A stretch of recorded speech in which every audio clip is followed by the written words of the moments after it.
every year, 2 adult ones, so you can tell their age by counting them. Now, up on top of the mouth, there's just a hard flat palate there to bite up against, a little bit like my grandma's mouth. And in the middle of the mouth, no teeth, finger can go right on through there, and he just wants to spit it on out. It's not very nice in there though. Never mind. Now at the back of the mouth, set of grinders for grinding up the grass, and on the ear, he's got a brass ear tag. Now this is actually a stud breeding ram, and he'll be responsible for the birth of about 150 lambs every year. So, busy man. He's a busy boy, as you can see, he's fairly well equipped. He's also got a number on there, number 566, and that's just so we can keep a bit of a record of how well he performs out there in the paddock. Of course, if he performs extra well, then he'll get his own special little paddock with extra long grass and a bit of a hill on it, so he can sit up there on that hill way up above the rest of the breeds. Okay, but he's been pretty patient, pretty well behaved so far.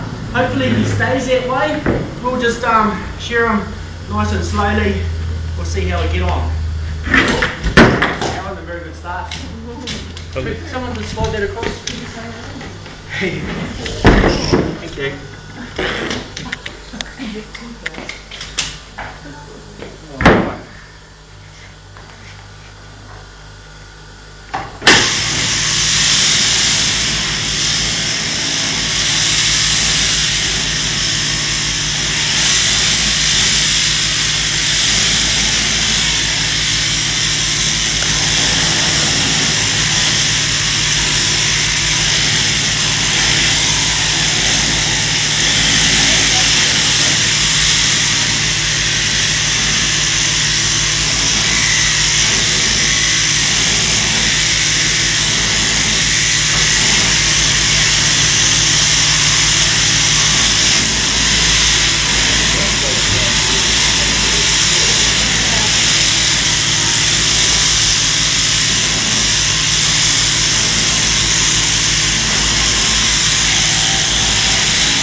Looking a bit different now? Yeah. No clothes on? How do you think he's feeling? Very bad. Cool. Yeah, a bit cooler. Yeah. Oh. Very important that they go outside after shearing, get themselves a belly full of grass. That'll help give them a bit of energy. Now within 24 hours, he'll actually start to mobilise. That is, he'll move his back from the inside of the body to the outside. Skin thickness, that'll then double up and compensate for the loss of wool. So I think what he's really feeling is maybe just a little bit embarrassed standing out here about those clothes. Now you might notice a couple of things about this guy. One thing is he's very smelly. Can you smell that smell? Yeah. Well, that's a ram smell. Female sheep don't smell like that. And it's a pheromone that they put out.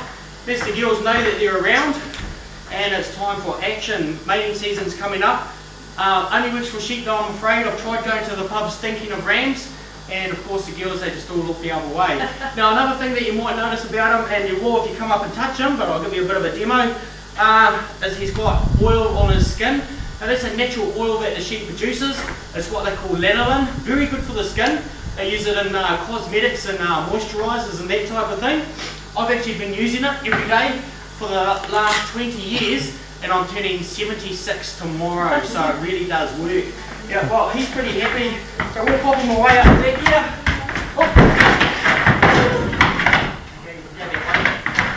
And he'll be back in about another 6 months for another haircut. Okay, well, we've got a bit of a pile of wool here, bit of a mess here today. Normally what we have is a rouseabout or wool expert sorting the wool up two different ways as it's coming off the sheep. But over here we've got the wool from the underside, the belly wool, that goes separately, and there's all sorts of little bits of frib and dirty bits through here, so I'll have to have a bit of a pick later and get all that sort of stuff out. Now this is a coarse fibred wool that comes from the Romney sheep, so it's not really what you'd use for quality clothing. It'll be a little bit hard on the skin, but itchy and scratchy. But one thing about it, if you screw it up into a ball, it'll want to bounce straight back out again. So it's very resilient, and that's what makes it great for carpets.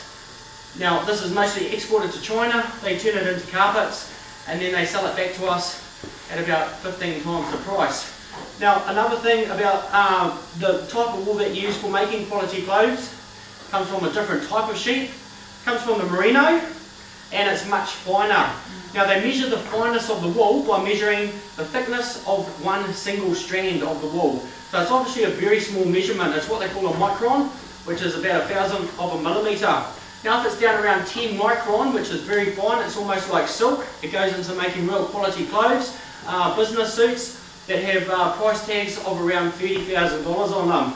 If it's around 14, 15 micron, still very fine.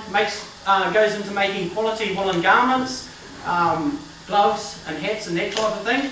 This stuff here is probably around 35 to 40 microns, so it's not very fine.